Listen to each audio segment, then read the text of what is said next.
ഞാൻ അങ്ങനെ ആ അർത്ഥത്തിൽ കമ്മ്യൂണിസ്റ്റ് വിരുദ്ധനുമല്ല.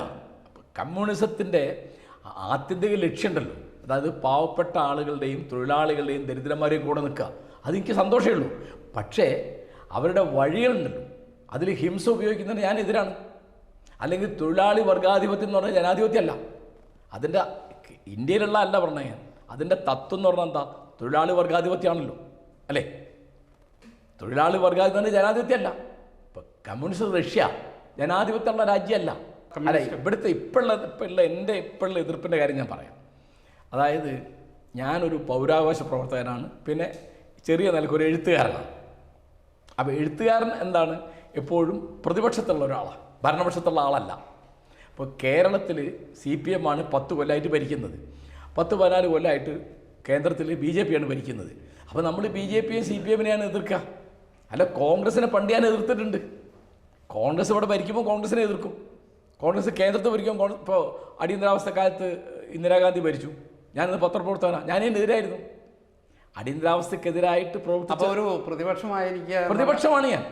അല്ല, ആ പ്രതിപക്ഷമായിരിക്കുക എന്നുള്ള ഒരു അവകാശവാദത്തിൻ്റെ പേരിൽ നിലവിലുള്ള സർക്കാർ ചെയ്യുന്ന എന്തിനേയും എതിർക്കുക? അങ്ങനെയില്ല. എന്തിനെ അതൊന്നും ശരിയായ കാര്യമല്ലല്ലോ.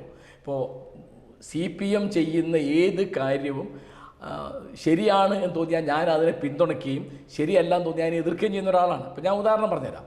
അപ്പോൾ അവർ ഇവിടെ ജെൻഡർ ഈക്വാലിറ്റി പരിചയപ്പെടുത്താൻ വേണ്ടി കുട്ടികൾക്ക് ഒരേ തരം യൂണിഫോമാക്കി, ഞാനതിനെ അനുകൂലിച്ചു. അവരെ ഇന്ന് പിന്നാക്കം പോയി കണ്ടോ. അല്ലെങ്കിൽ വഖഫ് ബോർഡിലെ നിയമനം PSCക്ക് വിട്ടു, ഞാനതിനെ അനുകൂലിച്ചു. അവരെ ഇന്ന് പിന്നാക്കം പോയി കണ്ടോ. അപ്പോൾ പിണറായി വിജയൻ്റെ ഗവൺമെൻറ് ചെയ്യുന്ന എല്ലാത്തിനും എതിർക്കാവുന്നൊരു അജണ്ട എനിക്കില്ല. എൻ്റെ നിലപാടുകൾ പ്രശ്നാധിഷ്ഠിതമാണ്. ഇപ്പോൾ സിൽവർ ലൈനെ ഞാൻ എതിർത്തത് എന്തുകൊണ്ടാണ്? ഞാനതിൽ കണ്ടൊറ്റ കാര്യമുള്ളൂ. ഇപ്പോൾ ഏറ്റവും പ്രധാനപ്പെട്ട കാര്യം, ഒരുപടി ആളുകൾ കുടിയൊഴിക്കേണ്ടി വരും. കുടിയൊഴിപ്പിച്ചാൽ അവരെ പുനരധിവസിപ്പിക്കുക എന്നുള്ളത് വിചാരിച്ച കാര്യത്ത് നടക്കില്ല. അത്ര എളുപ്പമല്ല അത്. അവർ ശരിക്കും കഷ്ടത്തിലാവും. അങ്ങനെ എത്രയോ കുടുംബങ്ങളെ ഒഴിപ്പിച്ചിട്ട് നമുക്ക് സിൽവർ ലൈൻ്റെ അത്യാവശ്യമല്ലാന്നാണ് എൻ്റെ വാദം. പിന്നെ പരിസ്ഥിതി പ്രശ്നങ്ങളുണ്ട്. അപ്പോൾ അത് ആ രീതിയിലുള്ള ഒരു ഉദ്ദേശശുദ്ധിയ CPM അങ്ങനെ സ്വീകരിക്കുന്നുണ്ടോ മാഷ കാര്യത്തിൽ? ഉണ്ടാവില്ല. അപ്പോൾ നമ്മൾ എതിർക്കുമ്പോൾ അവർ സ്വാഭാവികമായിട്ട് അവർക്ക് രസിക്കൂല. അവർ ഞാൻ കോൺഗ്രസ്സുകാരനാണെന്ന് പറയും, ഒരാൾക്ക് കോൺഗ്രസ് ആകാൻ പാടില്ലേ, അല്ലെങ്കിൽ ഞാൻ BJP എന്ന് പറയും, ഒരാൾക്ക് BJP ആകാൻ പാടില്ലേ. ഞാനത് രണ്ടുമല്ല. ഇപ്പോൾ എൻ്റെ ജേക്കബേ, ഒരാളൊരു പാർട്ടി ചേരുന്നത്, അങ്ങനെ ചേരുന്നതിൻ്റെ എന്തെങ്കിലും സംഗതി കിട്ടാൻ, എനിക്കിപ്പോൾ 75 വയസ്സായി, എനിക്ക് എന്ത് കിട്ടാനാ? എനിക്ക് എന്തെങ്കിലും ഒരു സ്ഥാനം, ഇപ്പോൾ ഞാൻ റിട്ടയർ ചെയ്തിട്ട് 15 കൊല്ലമാവുക, 14 കൊല്ലമായി. ഇപ്പോൾ അവിടെ ഒരു വൈസ് ചാൻസലർ ആവുക, അതൊക്കെയുള്ളപ്പോൾ അധ്യാപകനായ ഒരാൾ മോഹിക്കാവുന്ന പോസ്റ്റ് എന്താ? ഞാനിതൊന്നും ഒരിക്കലും മോഹിച്ചിട്ടില്ല. അവിടെ രജിസ്ട്രാർ ആവുക, അല്ലെ പ്രോ വൈസ് ചാൻസലർ ആവുക, അല്ലെ വൈസ് ചാൻസലർ ആവുക, അല്ലെ സിൻഡിക്കേറ്റ് മെമ്പർ ആവുക, അല്ലെ സാഹിത്യ അക്കാദമി മെമ്പർ ആവുക, സാഹിത്യ അക്കാദമി പ്രസിഡന്റ് ആവുക, സെക്രട്ടറി ആവുക. അപ്പോൾ ഈ പബ്ലിക് ഇൻ്റലക്ച്വൽസ് എന്ന് പറഞ്ഞിട്ടുള്ളൊരു വർഗത്തിന്, അങ്ങനെ ഒരു സംഘത്തിന്, അല്ല ജനാധിപത്യത്തിൻ്റെ വലിയൊരു ഘടകമാണ് അത്. അപ്പോൾ അത്തരത്തിലുള്ള ഒരു രീതിയിലുള്ള കാഴ്ചപ്പാടും പ്രവർത്തനവും ഉള്ള ആളുകളുടെ എണ്ണം കേരളത്തിൽ കുറഞ്ഞു വരികയല്ലേ? അത് തീർച്ചയായിട്ടും അതെ. അതായത് ഇപ്പം എല്ലാവരും ഞാൻ പറയുന്നില്ല, പലരും മിണ്ടാതിരിക്കുന്നത് അവർക്ക് അഭിപ്രായം ഇല്ലാത്തതുകൊണ്ടല്ല, അവർ ഭരണപക്ഷത്തെ പ്രകോപിപ്പിക്കേണ്ട, അവർ ദേഷ്യം പിടിപ്പിക്കേണ്ട എന്ന് വിചാരിച്ചിട്ടാണ്. ചിലപ്പോൾ വെറുതെ കച്ചറയ്ക്കാവില്ല എന്ന് വിചാരിച്ചിട്ട്, അല്ലെങ്കിൽ സ്ഥാനമാനങ്ങളോ സമ്മാനങ്ങളോ പുരസ്കാരങ്ങളോ മോഹിച്ചിട്ടാവാം. എനിക്ക് പറയാൻ പറ്റില്ല. എനിക്ക് അത്തരം മോഹങ്ങളൊന്നും ഒരു കാലത്തുണ്ടായിട്ടില്ല. ഞാൻ ആകെ മോഹിച്ചത് അധ്യാപകനാവാനാണ്, ഞാനായി. പക്ഷെ അതെന്താ ഈ CPM ഭരിക്കുന്ന സമയത്ത് മാത്രം ഇത്തരം അധികാരമോഹികളോ സ്ഥാനമോഹികളോ ഇവരെങ്ങനെ നിശബ്ദരാക്കപ്പെടുന്നത്? CPM ഭരണത്തിൽ വരുന്നൊരു സമയത്താണല്ലോ ഇത് കൂടുതലും നമുക്ക്. അല്ല, അത് വേറൊന്നുണ്ട്. UDFന് ആരാ സാഹിത്യകാരൻ, ആരാ സിനിമാക്കാരൻ, ആരാ ചിത്രകാരൻ എന്നൊന്നും അവർക്ക് അറിഞ്ഞൂടാ. CPMനെ കൃത്യമായിട്ട് അറിയാം. ഇപ്പോൾ സുകുമാർ അഴീക്കോട് എന്ന് പറഞ്ഞാൽ അദ്ദേഹം നിരൂപണമാണ് എഴുതുന്നത്, നോവലും കഥയല്ലാന്ന് CPMന്. കാരണം അവർ വായിക്കുന്ന ആൾക്കാരെ താരതമ്യേന അവരാണ് വായിക്കുന്നത്. അല്ലെങ്കിൽ ഇപ്പം കാനായി കുഞ്ഞിരാമൻ എന്ന് പറഞ്ഞാൽ ശില്പിയാന്ന് അവർക്കറിയാം, മനസ്സിലായോ? അല്ലെങ്കിൽ കമൽ എന്ന് പറഞ്ഞാൽ ചലച്ചിത്രകാരനാണെന്നറിയാം. ഇവർക്കെന്താ അറിയണേ? അല്ല, പക്ഷേ അവരുടെ ഇഗ്നറൻസ്, അജ്ഞതയല്ലേ കുറച്ചുകൂടി നല്ലത് ഇവരുടെ അല്ല. അതിന് വേറൊരു പ്രശ്നമുണ്ട്. ഈ രംഗം മുഴുവൻ ഇപ്പോൾ ഞാൻ പറഞ്ഞുതരാം. കോൺഗ്രസിൻ്റെ അജ്ഞത അല്ല, കോൺഗ്രസ് ഇവിടുത്തെ രണ്ടാമത്തെ പാർട്ടിയല്ലേ, ആണല്ലോ. അവർക്ക് നല്ലൊരു ചാനലുണ്ടോ? അവർക്ക് സ്വന്തമായിട്ട് കൊള്ളാവുന്നൊരു പത്രമുണ്ടോ? ഒരു വാരികയുണ്ടോ? ഒരു പുസ്തക പ്രസാധക സംഘമുണ്ടോ? ഒരു സിനിമയെപ്പറ്റി പഠിക്കാനുള്ള വേദിയുണ്ടോ? സാഹിത്യത്തിന് വല്ല ഫോറം ഉണ്ടോ? അവർക്ക് ഒന്നുമില്ലല്ലോ. ഞാനിതിപ്പം പ്രിയങ്ക കഴിഞ്ഞ ആഴ്ച എൻ്റെ വീട്ടിൽ വന്നപ്പോൾ ഞാൻ അവരോട് ഇതാ വിസ്തരിച്ച് പറഞ്ഞത്. ഇവർക്കിത് അറിഞ്ഞുകൂടാന്നുള്ളതുകൊണ്ട് ഈ രംഗത്തൊരു പ്രവർത്തനം. ഇപ്പോൾ ഞാൻ പറഞ്ഞില്ല, LDF വരുമ്പോൾ ഒറ്റ ഉദാഹരണം, ജേക്കബിന് എന്നോട് അറിയുന്ന ഉദാഹരണം, ഈ ചലച്ചിത്രമേള ഗംഭീരമാവും, പിന്നെ ഫിലിം സൊസൈറ്റികൾ സജീവമാവും, സിനിമ ചർച്ച സജീവമാവും. ഇവരാകുമ്പോൾ ഉണ്ടാവില്ല. നമുക്ക് സിനിമ അത്യാവശ്യമുള്ളൊരു സാധനമാണല്ലോ, അല്ലേ? അപ്പോൾ സാംസ്കാരിക രംഗത്ത് കാര്യമായൊരു പ്രവർത്തനം നടത്താത്ത പാർട്ടിയുടെ പേരാണ് കോൺഗ്രസ്. പിന്നെ ഇങ്ങനെ സാംസ്കാരിക പ്രവർത്തനം ഉണ്ട് എന്ന് തന്നെ അറിയില്ല മുസ്ലിം ലീഗിന്. മനസ്സിലായോ? അല്ല, പക്ഷേ ഈ ജനാധിപത്യത്തിലെ ജനാധിപത്യം, ഭരണം, പ്രതിപക്ഷം എന്നുള്ള ഒരു പ്രത്യേക ഇക്വേഷനിൽ പക്ഷെ ഇത് ഇല്ല എന്ന് മാഷ് പറയുന്ന കോണ്ടെക്സ്റ്റിൽ തന്നെ ഇവർ അധികാരത്തിലുണ്ട്. ആൾട്ടർനേറ്റീവ് ഞാൻ പറഞ്ഞത് അധികാരത്തിലായിട്ട് ഇന്നത്തെ കാലത്തെ അത് ബഹുജനങ്ങളുമായിട്ടുള്ള കമ്മ്യൂണിക്കേഷൻ ഏറ്റവും വലിയ രൂപമല്ലേ സിനിമ. ബഹുജനങ്ങളുമായിട്ടുള്ള ആശയവിനിമയത്തിൻ്റെ ഏറ്റവും നല്ല, ബഹുജനങ്ങളെ ശാക്തീകരിക്കാനും സ്ത്രീകളെ ശാക്തീകരിക്കാനും തൊഴിലാളികളെ ശാക്തീകരിക്കാനും ദളിത് പ്രശ്നങ്ങൾ പുറത്തു കൊണ്ടുവരാനും ആദിവാസി പ്രശ്നങ്ങൾ, അങ്ങനെ എന്തെല്ലാം പ്രശ്നങ്ങളുണ്ട്, ട്രാൻസ്ജെൻഡറിൻ്റെ, അതുപോലെ ഒരുപാട് പ്രശ്നങ്ങളുണ്ട് നമുക്ക്, പ്രകൃതിയുടെ പ്രശ്നങ്ങൾ. അപ്പോൾ പിന്നെ അങ്ങനെയാണെങ്കിൽ ഈ സാംസ്കാരിക നായകന്മാരും പബ്ലിക് ഇൻ്റലക്ച്വൽസും അവരുടെ കൂടെ നിൽക്കുന്നതിൽ തെറ്റു പറയാൻ പറ്റുമോ? അല്ല പക്ഷെ വേറൊന്നുണ്ട്, അവർ അന്യായത്തിന് നേരെ മൗനം പാലിക്കാൻ പാടില്ല. ഇതൊക്കെ ഉണ്ടായിരിക്കെ തന്നെ ഒരു അന്യായം. ഇപ്പോൾ ഇവിടുത്തെ ഇതും പിന്നെ ഇപ്പോൾ നടന്നുകൊണ്ടിരിക്കുന്ന ഒരു കാര്യം, കേരളത്തിലെ പല പോലീസ് സ്റ്റേഷനിലും നടക്കുന്ന ലോക്കപ്പ് മർദ്ദനങ്ങളില്ലേ, കസ്റ്റഡി മരണങ്ങളില്ലേ, അതിൻ്റെ നേരെ മൗനം പാലിക്കാൻ എന്താ അർത്ഥം? അത് അനീതിയല്ലേ, അന്യായമല്ലേ, അക്രമല്ലേ? അപ്പോൾ നിങ്ങൾ അതിനേക്കാൾ വലിയ ശരികൾ അവർ ചെയ്യുന്നുണ്ടായിരിക്കാം. അല്ല, അങ്ങനെ കമ്പയർ ചെയ്യാൻ പറ്റില്ലല്ലോ. നിങ്ങൾക്ക് ഒരു കസ്റ്റഡി മരണത്തിൻ്റെ, നിങ്ങൾ ഫിലിം സൊസൈറ്റി ഉണ്ടാക്കി എന്നുള്ള പറഞ്ഞാൽ നിങ്ങൾക്ക് കസ്റ്റഡി മരണത്തിന് അവകാശം എന്ന് പറയാൻ പറ്റുമോ? അങ്ങനെ പരിപാടി ഇല്ലല്ലോ. ഇപ്പോൾ സ്ത്രീകളുടെ നേരെ നടക്കുന്ന അന്യായങ്ങൾക്ക് വാസ്തവത്തിൽ പരിഹാരം ഉണ്ടാവുന്നില്ല, ഉണ്ടോ? ഇല്ല. കാരണം അതിപ്പോൾ കസ്റ്റഡി മരണങ്ങൾ സർക്കാർ പറയുന്നത് UDF-ൻ്റെ കാലത്ത് നടന്നിട്ടുണ്ട്, ഉണ്ടാവും. അല്ല, അനി എതിർക്കണം. UDF-ൻ്റെ കാലത്ത് കസ്റ്റഡി മരണം ഇല്ല എന്നൊന്നും ഞാൻ പറയില്ല, ഒരുമാതിരി വാതിലുള്ള ആരും പറയില്ല. അപ്പോൾ ഇന്നത്തെ മുഖ്യമന്ത്രി ബഹുമാനപ്പെട്ട ശ്രീ പിണറായി വിജയൻ തന്നെ അതിൻ്റെ ഒരു ഇരയാണ്. അദ്ദേഹം അടിയന്തരാവസ്ഥ കാലത്ത് അറസ്റ്റ് ചെയ്യപ്പെട്ടിട്ട് കണ്ണൂരിൽ നിന്ന് വലിയ ലോക്കപ്പ് മർദ്ദനത്തിനും കസ്റ്റഡി ദുരിതത്തിനൊക്കെ ഇരയായ ആളാണ് അദ്ദേഹം. അതൊന്നും ഇല്ലയെന്ന് ആരും പറയില്ല, അത് പറയേണ്ട ആവശ്യമില്ല. അത് ആര് ചെയ്താലും നമ്മൾ അതിനെ എതിർക്കണം. ഇപ്പോൾ ഇവിടെ ഞാൻ പറയാം, ഞാനൊരു ഉദാഹരണം ചോദിക്കാം. ഇവിടുത്തെ ഏതെങ്കിലും ഒരു മുന്നണിക്കോ ഒരു പാർട്ടിക്കോ ഒരു പരിസ്ഥിതി നയമുണ്ടോ? ഇല്ലല്ലോ. ഇപ്പോൾ 76-ലാണ് കേരളത്തിലെ ഏറ്റവും പ്രധാനപ്പെട്ട പരിസ്ഥിതി സമരം വരുന്നത്, സൈലന്റ് വാലി. ആ സൈലന്റ് വാലി സമരം ഇപ്പോൾ നമ്മുടെ MK പ്രസാദ് മാഷ്, പാലാട്ട് രാമകൃഷ്ണൻ തുടങ്ങിയുള്ള ആളുകൾ, പിന്നെ സുഗതകുമാരി ടീച്ചർ കൂടിയായിട്ട് തുടങ്ങിയത്. അപ്പോൾ ഈ സമരത്തിന് എല്ലാവരും എതിരാണ്. CPM-ഉം CPI-യും കോൺഗ്രസും ലീഗും എല്ലാവരും എതിരാണ്. അത് സൈലന്റ് വാലി രക്ഷപ്പെട്ട് ഇന്ദിരാഗാന്ധി ഒരാളെ കൊണ്ടാണ്, ഇന്ദിരാഗാന്ധി ഒരാൾ ഇടപെട്ടിട്ടാണ് സൈലന്റ് വാലി രക്ഷപ്പെട്ടത്. ആ സമരം വിജയിച്ചുകൊണ്ടാണ് പിന്നെ പരിസ്ഥിതി സമരങ്ങൾ കേരളത്തിലുണ്ടായത്. ഇപ്പോഴും ഇവർക്ക് ആർക്കും പരിസ്ഥിതി നയമല്ല. ഇപ്പം നമ്മളിത് പറഞ്ഞാൽ എന്താ പറയുക, നമ്മൾ വികസന വിരുദ്ധനാന്ന് പറയും. ഇപ്പം എന്നെപ്പറ്റി പറയുന്ന ഒരു ആക്ഷേപതാണ്, വികസന വിരുദ്ധനാണ്. അപ്പോൾ വികസനം വേണ്ട എന്നല്ല, അത് പരിസ്ഥിതിയോട് നിരന്നു പോകണമെന്നാണ് നമ്മൾ പറയുന്നത്, വേറെ ഒന്നുമില്ല. ബുദ്ധിജീവികളെന്ന് പറയുന്ന ഈ ഗ്രൂപ്പ്, അല്ലെങ്കിൽ അങ്ങനെ നമ്മുടെ സാമൂഹ്യ ജീവിതത്തിൽ സജീവമാകേണ്ട ഒരു ഘടകം എന്ന് നമ്മൾ വിശ്വസിക്കുന്നതാണ്. അവർ നിരന്തരമായിട്ടിപ്പം LDF 10 വർഷം ഭരിച്ചു.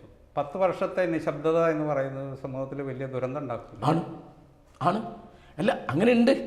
അതായത് ഈ തരത്തിൽ ഇപ്പോൾ ഒരു ഉദാഹരണം, കേരളത്തിൽ ഇപ്പോൾ ഞാൻ ജേക്കബിൻ അറിയുന്നൊരു കാര്യം, കേരളത്തിലെ പോലീസിൽ ഏറ്റവും അധികം സ്വാധീനം ചെലുത്തുന്നത് സംഘപരിവാറാണ് എന്നുള്ളൊരു സത്യമല്ലേ? ഇപ്പോൾ പോലീസ് സേനയിൽ നിന്ന് പുറത്തുപോയ TP സെൻകുമാർ, ജേക്കബ് തോമസ്, ശ്രീലേഖ തുടങ്ങിയുള്ളവരൊക്കെ BJP-യിൽ പരസ്യമായിട്ട് RSS ചേർന്ന് കഴിഞ്ഞു. അവർ സേനയിൽ ഉന്നതസ്ഥാനത്തുണ്ടായിരുന്ന ആളുകളാണ്. ഇപ്പോഴുള്ള MR അജിത് കുമാർ, അദ്ദേഹം RSSൻ്റെ സ്വന്തം ആളാണെന്ന് എല്ലാവരും പറയുന്നു. ഞാനല്ല ഇത് പറയുന്നത്. ഇവിടുത്തെ LDF-ലെ രണ്ടാമത്തെ പാർട്ടിയായ CPI-യുടെ അഖിലേന്ത്യാ നേതാക്കളിൽ പ്രധാനപ്പെട്ട ഒരാളാണ് ആനി രാജ. അവർ പറയുന്നു. അപ്പോൾ BJP നേതാവ് ശോഭാ സുരേന്ദ്രൻ പറയുന്നു കേരള പോലീസിൽ BJP സ്വാധീനം ശക്തമാണ് അല്ലേ. അപ്പോൾ അത് നമ്മൾ കാണുന്നു. ഇപ്പോൾ ഉദാഹരണം പറഞ്ഞപ്പോൾ ലോക്നാഥ് ബെഹ്റ അല്ലെങ്കിൽ ശ്രീവാസ്തവ, അവരൊക്കെ BJP RSൻ്റെ ആളുകളാണ്. അവർക്കാണ് ഇവിടെ മേൽക്കൈ എന്നുള്ളത് കണ്ടിട്ട് മിണ്ടാതിരിക്കുകയാണ് ഇവിടെ സാംസ്കാരിക നായകന്മാർ എല്ലാവരും അല്ല, ചിലർ. അത് വലിയ അന്യായമാണ്. അപ്പോൾ പോലീസിൻ്റെ ഒട്രോസിറ്റീസ്, അക്രമങ്ങൾ എന്ന് പറയുന്ന കൂട്ടത്തിൽ തന്നെ പോലീസിനകത്ത് ഈ തരത്തിലുള്ള സേനകളുണ്ട്. പിന്നെ ഞാൻ കേട്ടത് അതിനകത്ത് SDPIക്ക് ഒരു ഗ്രൂപ്പ് ഉണ്ടെന്നാണ്. അതൊക്കെ വലിയ അപകടമാണ്. SDPIക്ക് എതിരാണ് ഞാൻ. RSSന് എങ്ങനെ എതിരാണോ അതുപോലെ പക്ഷേ അങ്ങനെ ഒരു ഈ സാംസ്കാരിക നായകന്മാർ അല്ലെങ്കിൽ ബുദ്ധിജീവികൾ എന്ന് പറയുന്നവരുടെ ഈ സൈലൻസ്, നിശബ്ദത എന്ന് പറഞ്ഞത് കേരളത്തെ സംബന്ധിച്ച് അങ്ങനത്തെ ഒരു പാരമ്പര്യം ഇല്ലല്ലോ. കേരളം വളരെ ശക്തമായിട്ട് ഈ കാര്യങ്ങളിൽ ഈ പറയുന്ന ഗ്രൂപ്പ് സംസാരിച്ചിരുന്നൊരു ചരിത്രം നമുക്കുണ്ടായിരുന്നു. ഇത് എവിടെ വെച്ചിട്ടാണ് ഇങ്ങനെ ഒരു അടിമ മനസ്ഥിതി ഇവർക്ക്? അത് അടിയന്തരാവസ്ഥ കാലത്ത് തന്നെ തുടങ്ങിയെന്നാണ് എൻ്റെ കണക്ക്. ബെനിഫിറ്റ്സിന് വേണ്ടിയിട്ടായിരുന്നു. അല്ല, പേടിയുണ്ട്, രണ്ടുമുണ്ട്. അതായത് അടിയന്തരാവസ്ഥ വന്നപ്പോൾ അതിനെ സപ്പോർട്ട് ചെയ്ത ഒരാൾ NV കൃഷ്ണവാര്യരാണ്. 42-ലെ ക്വിറ്റ് ഇന്ത്യ പ്രസ്ഥാനത്തിലെ പ്രധാനപ്പെട്ട ഒരു സമരനായകനാണ് NV കൃഷ്ണവാര്യർ എന്ന് പറയുന്നത്. പിന്നെ അതിന് ആദ്യകാലത്ത് സപ്പോർട്ട് ചെയ്തു വൈലോപ്പിള്ളി. അതിനെ സപ്പോർട്ട് ചെയ്ത ഒരാളാണ് അഴീക്കോട് മാഷ്. അവരൊക്കെ അതിനെപ്പറ്റി, കാരണം കേരളത്തിലെ അതിക്രമങ്ങളെപ്പറ്റി അന്ന് പുറത്തങ്ങനെ അറിഞ്ഞിരുന്നില്ല. അത് നല്ലതാണെന്ന് വിചാരിച്ചു. കുറച്ച് കഴിഞ്ഞപ്പോൾ വൈലോപ്പിള്ളിക്കൊക്കെ തിരിച്ചറിഞ്ഞു. അപ്പോൾ അടിയന്തരാവസ്ഥ കഴിഞ്ഞിട്ട് എല്ലാ സീറ്റിലും കോൺഗ്രസ് ജയിച്ച കേരളത്തിലല്ലേ. കരുണാകരന് പിന്തുണ കിട്ടുന്നത് നിശബ്ദതയ്ക്കപ്പുറം ചില കാര്യങ്ങളിലെങ്കിലും വളരെ ആർട്ടിക്കുലേറ്റായിട്ട് ഇവർ ഈ പറയുന്ന ഈ ഭരണ കൂടത്തിൻ്റെ കൂടെയോ സർക്കാരിൻ്റെ കൂടെ നിൽക്കുന്ന, ഇപ്പോൾ ആശാസമരം പോലുള്ളൊരു വിഷയത്തിൽ വളരെ പ്രകടമായിട്ട് തന്നെ അവർ ആർട്ടിക്കുലേറ്റ് ആകുന്നു. അല്ല, അതിലിപ്പോൾ ആശാസമരത്തിൽ വളരെ പ്രത്യക്ഷമായി രംഗത്ത് വന്നത് ഇപ്പോഴത്തെ സാഹിത്യ അക്കാദമി പ്രസിഡന്റ് സച്ചിദാനന്ദ മാഷാണ്. എല്ലാവരും ഇപ്പോൾ KGS ആയി അല്ലെങ്കിൽ സക്രിയായി അവരൊക്കെ രംഗത്ത് വന്നു, സംശയമില്ല. അല്ല, അങ്ങനെയുണ്ട്. അല്ല, അത് ഒറ്റപ്പെട്ട സംഭവങ്ങളുണ്ട്. അവരിപ്പോൾ സ്ഥിരമായിട്ട്, ഇപ്പോൾ ഞാൻ ഉദാഹരണം പറയാം, ഈ സാഹിത്യ അക്കാദമി അടക്കമുള്ള അക്കാദമികളുടെ കാര്യങ്ങൾക്ക് അമിത നിയന്ത്രണം ഏർപ്പെടുത്തിക്കൊണ്ട് ഇപ്പോഴത്തെ സാംസ്കാരിക വകുപ്പ് മന്ത്രി സജി ചെറിയൻ്റെ ഓഫീസിന് ഒരു കടലാസ് വന്നല്ലോ, മിനിറ്റ്സ് പാസ്സാക്കാൻ അവിടെ പോകണം. അടിച്ചു നോക്കൂ, മിനിറ്റ്സ് പാസ്സാക്കാൻ. അത് സച്ചിദാനന്ദനെ പോലെ ഒരാൾ അക്കാദമി അധ്യക്ഷനായിരിക്കുമ്പോഴല്ലേ അത് സംഭവം? അതെ, അതാ പറഞ്ഞ. അല്ല, രണ്ടുമുണ്ട്. അപ്പോൾ അന്ന് ഇപ്പോൾ അതിനെതിരായിട്ട് ലേഖനം എഴുതിയ ആളാണ് ഞാൻ, ഉദാഹരണം പറയാം. അപ്പോൾ ഇപ്പോൾ ചാനൽ ചർച്ചയിലാണിത് വരിക. ചാനൽ ചർച്ചയിൽ ഇത് മുഴുവൻ അനുഭവപ്പെടുക. അപ്പോൾ കഴിഞ്ഞ 10 കൊല്ലമായിട്ട് ഞാൻ CPMനെ എതിർക്കുന്ന ഒരാളാണ്. അപ്പം ഞാൻ CPM വിരുദ്ധനല്ല എന്നുള്ളൊരു തെളിവ് ഞാൻ പറയാം. 1-ാം പിണറായി സർക്കാരിൻ്റെ കാലത്ത് പലപ്പോഴും എന്നെ ചർച്ചയ്ക്ക് കൈരളി വിളിച്ചിരുന്നു. പക്ഷേ അതിൻ്റെ അവസാന കാലം ആകുമ്പോഴേക്കും ഇത് ചീത്തയാവാൻ തുടങ്ങി. 2-ാം അവരെന്നെ ഉപേക്ഷിച്ചപ്പോഴാണ് അടുത്തത് പിണറായി ഗവൺമെൻറ്റിന് തുടർച്ച കൊടുക്കരുത് എന്ന് ഞാൻ മലയാള മനോരമയുടെ ഒരു ഇൻ്റർവ്യൂവിൽ പറഞ്ഞു. എന്താണ്, നമുക്ക് നല്ലത് LDF UDF ഇങ്ങനെ മാറി മാറി വരികയാണ്, അല്ലെങ്കിൽ അവരും ചീത്തയാവും നമ്മളും ചീത്തയാവും എന്ന് ഞാൻ പറഞ്ഞു. അതോടുകൂടിയാണ് ഞാൻ കമ്മ്യൂണിസ്റ്റ് വിരുദ്ധനാണെന്നായത്. പിന്നെ കൈരളി എന്നെ ചർച്ചയ്ക്ക് വിളിച്ചിട്ടില്ല, എനിക്ക് പരാതി ഉണ്ടായിട്ടല്ല പറഞ്ഞത്, ഞാൻ എൻ്റെ ലക്ഷണം പറയാണ്. അപ്പോൾ പിണറായി വിജയൻ ചെയ്യുന്ന എല്ലാത്തിനും ഞാൻ എതിരാണ്, കൈരളി വിളിക്കുമല്ലോ. ഇപ്പം ഞാൻ ഉദാഹരണം പറഞ്ഞുതരാം. നവകേരള സദസ്സ് എന്ന് പറഞ്ഞിട്ടൊരു ഏർപ്പാടുണ്ടായിരുന്നല്ലോ. അതിൽ അതിനെ തടയാൻ വന്ന യൂത്ത് കോൺഗ്രസ്സുകാരെയും KSUക്കാരെയും DYFI പ്രവർത്തകരും പോലീസും ഗവൺമെൻറ്റും ഒക്കെ മർദ്ദിക്കുന്നതിനെതിരായിട്ട് ഞാൻ സംസാരിച്ചു. ഇതിൻ്റെ ഇടയ്ക്ക് യൂത്ത് കോൺഗ്രസ്സുകാരൊരു അക്രമം കാണിച്ചു, അതിന് നേരെ ഷൂസ് എറിഞ്ഞു. ഞാൻ അതിനെ എതിർത്തു. ഞാൻ എതിർത്തൊരു മീറ്റിംഗ് സംസാരിക്കുമ്പോൾ VD സതീശൻ തൊട്ടടുത്തിരിക്കുന്നുണ്ട്, മുക്കത്തുനിന്നാണ്. അത് ദശാമനി വലുതായിട്ട് കൊടുത്തു. വലിയ അന്യായമല്ലേ ചെയ്ത്, എറിയാൻ പാടില്ല. അല്ല, അപ്പോൾ ഈ മാഷ് ഇങ്ങനെ സംസാരിച്ച് നമ്മൾ ഒരുപാട് കേൾക്കുമ്പോൾ തോന്നുന്നത് മാഷ് ഒരു അപൊളിറ്റിക്കലാണോ, അരാഷ്ട്രീയമാണോ മാഷ്? അതല്ലല്ലോ. പൊളിറ്റിക്സ് എന്ന് പറഞ്ഞാൽ എന്താ? നീതിബോധത്തിൻ്റെ പേരാ പൊളിറ്റിക്സ്. രാഷ്ട്രീയം എന്ന് പറയുന്നത് നീതിബോധമാണ്, പാർട്ടി ബന്ധമല്ല രാഷ്ട്രീയം എന്ന് പറഞ്ഞത്. നിങ്ങളിപ്പോൾ ഞാൻ അരാഷ്ട്രീയവാദി എന്ന് പറഞ്ഞാൽ എന്താ? ഞാൻ ചിലപ്പോൾ കോൺഗ്രസിനെ അനുകൂലിക്കും, ചിലപ്പം CPMനെ അനുകൂലിക്കും, ചിലപ്പോൾ ലീഗിനെ അനുകൂലിക്കും എന്ന് പറഞ്ഞാൽ എന്താ? എൻ്റെ നിലപാട് പ്രശ്നാധിഷ്ഠിതമാണ്, ഇഷ്യൂ ബേസ്ഡാണ്. ഓരോ ഇഷ്യൂ നോക്കിയിട്ടാണ് ഞാൻ അനുകൂലിക്കുക പ്രതികൂലിക്കുക ചെയ്യുന്നത്. അതാണ് പൊളിറ്റിക്സ് എന്നാണ് എൻ്റെ അഭിപ്രായം. ഇപ്പോൾ പിണറായി വിജയൻ്റെ പാർട്ടിയാണ് നിങ്ങൾ, അതുകൊണ്ട് പിണറായി വിജയൻ പറഞ്ഞ മുഴുവൻ ശരിയാണ്. അല്ലെങ്കിൽ നിങ്ങൾ രമേശ് ചെന്നിത്തലയുടെ പാർട്ടിയാണ്, രമേശ് ചെന്നിത്തല പറഞ്ഞ മുഴുവൻ ശരിയാണ് എന്ന് പറഞ്ഞത് രാഷ്ട്രീയമല്ല. അത് തെരഞ്ഞെടുപ്പ് രാഷ്ട്രീയത്തിൽ വരുമ്പോൾ മാഷ് എന്ത് നിലപാടെടുക്കും? ഞാൻ അപ്പോഴത്തെ അവസ്ഥ നോക്കിയിട്ട് ഇപ്പോൾ ഉദാഹരണം പറയുക. ഇപ്പോൾ BJP BJP ക്ക് ഞാൻ എതിരാണ്. ഹിന്ദു രാഷ്ട്രം ഉണ്ടാക്കാൻ അവർ നടക്കുന്നത് എൻ്റെ ഉത്തമ ബോധ്യം. അപ്പോൾ ഇന്ത്യ ബ്ലോക്ക് ഉണ്ടാക്കി ആര്? കോൺഗ്രസ് നേതൃത്വത്തിൽ. ഞാൻ ഇന്ത്യ ബ്ലോക്കിനെ സപ്പോർട്ട് ചെയ്തു, ഇപ്പോഴും സപ്പോർട്ട് ചെയ്യുന്നു. തൽക്കാലത്തെ കാര്യം അത്. ഇന്ത്യ ബ്ലോക്കാണ് ഇന്ത്യ ഹിന്ദു രാഷ്ട്രമാവുന്നത് തടയാനുള്ള ഒരേ ഒരു വഴി എന്ന് എനിക്കറിയാം. അത് CPM അറിയാം. ഇപ്പോൾ പ്രകാശ് കാരാട്ടോ, സീതാറാം യെച്ചൂരിയോ, ഇപ്പോഴുള്ള സെക്രട്ടറി MA ബേബി ഒന്നും കോൺഗ്രസിന് തള്ളി പറയില്ല. കാരണം കോൺഗ്രസിൻ്റെ വോട്ട് മേടിച്ചാണല്ലോ കേരളത്തിന് പുറത്ത് ഇവരും ജയിക്കുന്നത്. കേരളത്തിൽ എന്താക്കും? അല്ല, ഇവർക്കെന്താ കേരളത്തിൽ ഇപ്പോൾ തമിഴ്നാട്ടിൽ 2 MP CPM-ന് കോൺഗ്രസ് വോട്ട് ചെയ്തിട്ടാണ്. ഏത് രാഹുൽ ഗാന്ധി നിലപാട് ശരിയല്ലല്ലോ. അല്ല, അത് ശരിയല്ല എന്ന് ഞാൻ പറഞ്ഞു. അതായത് ഇവർ ഒന്നിച്ച് നിൽക്കണം. അതായത് BJP ക്കെതിരായിട്ട് എല്ലാവരും ഒന്നിച്ച് നിൽക്കണം എന്നാണ് എൻ്റെ അഭിപ്രായം.